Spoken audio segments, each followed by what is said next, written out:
Bonjour les enfants. Bonjour. Comment ça va? Ça va. D'accord. Alors ce matin, c'est une grande joie encore pour moi. Et aussi pour vous de nous trouver autour de la parole de Jésus. Pour encore apprendre la parole de Dieu. Alors ce matin, nous allons essayer de voir ensemble. Alors une leçon qui parle de la foi en Jésus-Christ. La foi en Jésus, la foi chrétienne. Nous allons voir qu'est-ce que la foi chrétienne. Et comment un enfant peut faire pour vraiment garder aussi la foi. Comment la foi est arrivée au Burkina Faso? Et qu'est-ce que les premiers chrétiens ont fait? Nous allons voir ça tout de suite. Mais bien avant de rentrer dans notre leçon, alors nous allons prier avant de commencer. Alors prions, disons à Jésus de nous aider à comprendre sa parole. On baisse la tête, nous allons prier ensemble. Seigneur Jésus, nous voulons maintenant t'écouter. Nous voulons que tu nous aides à comprendre ta parole. Car ta parole est la vérité, ta parole est la vie. Permets que nous comprenions ta volonté, Seigneur, ce matin par ta parole. Au nom de Jésus. Amen. Amen. Amen. Alors, ce matin, j'ai une question à vous poser. Qui parmi vous a déjà monté sur un vélo? Qui a déjà pris un vélo et voilà, il a commencé à rouler avec le vélo? Oui. Levez les mains, je vais voir. Ah, waouh, tout le monde. Ok, très bien. Alors, mais comment vous avez fait pour monter sur le vélo? Comment vous avez fait? Comment vous avez fait? Est-ce que vous connaissez le vélo? Comment vous avez fait? Vous avez eu confiance au vélo, c'est ça, non? Voilà. Bien. Alors, dans la vie, alors nous avons confiance à des choses. Et à des personnes qu'on n'a même pas encore vu ou encore on n'a jamais touché également aussi. Par exemple, le vélo, tu peux prêter le vélo à ton ami et alors que tu n'as jamais roulé avec le vélo. Mais comme tu as confiance au vélo, alors tu montes et tu commences à rouler comme ça et tu fais des acrobaties également aussi, n'est-ce pas? Alors, cette façon de voir les choses s'appelle la foi. Et on appelle cela la foi. Alors, Dieu veut que nous qui sommes ses enfants, nous puissions toujours placer notre confiance en lui. Et aussi en sa parole. Alors, et pour la foi, la Bible définit la foi comme étant le fait d'être sûr d'avoir quelque chose que nous on espère avoir. Ou encore d'avoir quelque chose qu'on n'a jamais vu.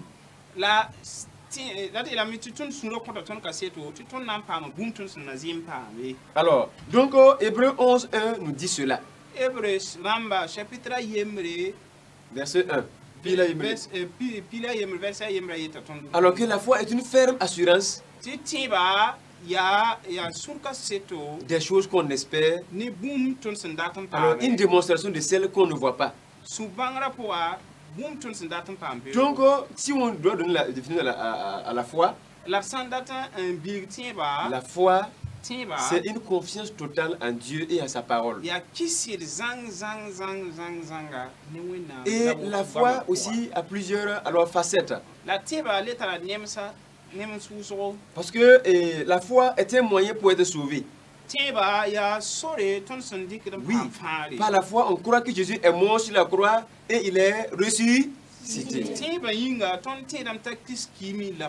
Et Jésus est capable de nous sauver. Et si on appelle à Jésus, Jésus vient nous sauver. Aussi, la foi, c'est l'énergie du croyant.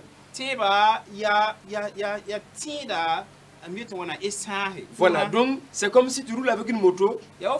Si tu veux aller jusqu'à Ouaga 2000, à Tampoui, à Kalgoné, il faut avoir quoi dans la moto? L'essence. Alors, la foi nous permet toujours de marcher avec Jésus. La foi aussi, c'est l'ensemble des vérités chrétiennes.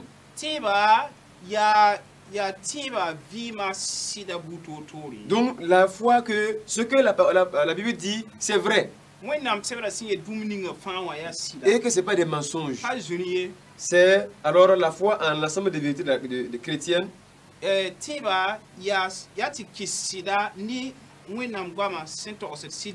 Et aussi la foi est un don particulier que Dieu peut donner à quelqu'un pour alors le bien de l'église.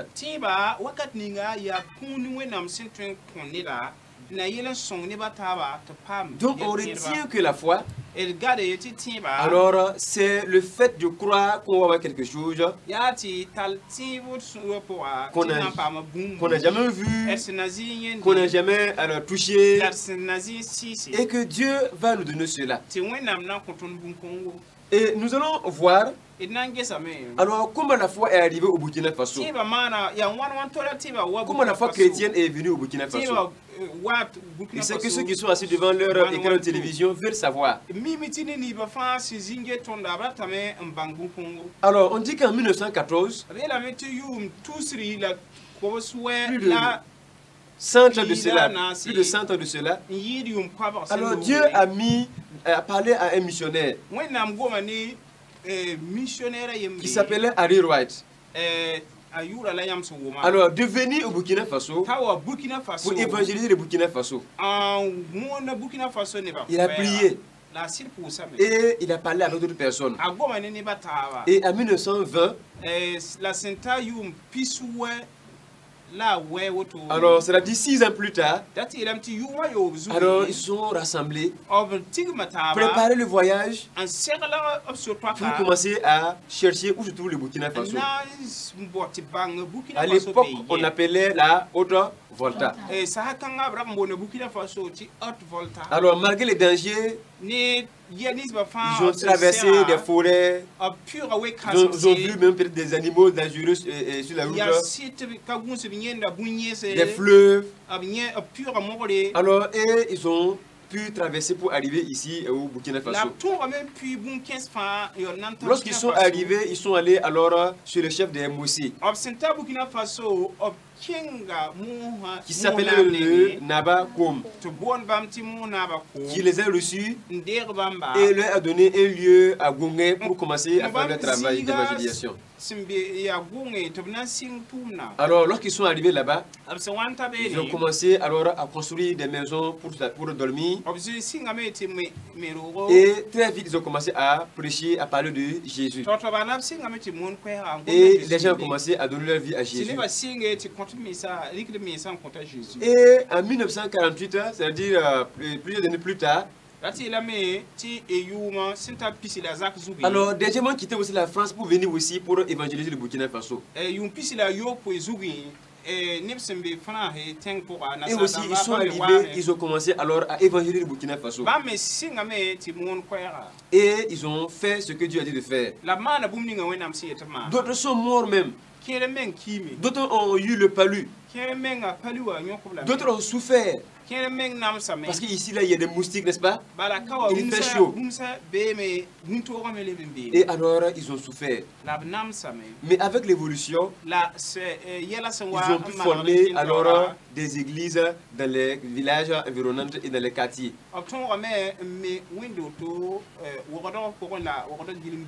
Et c'est ce que nous allons voir, leurs œuvres.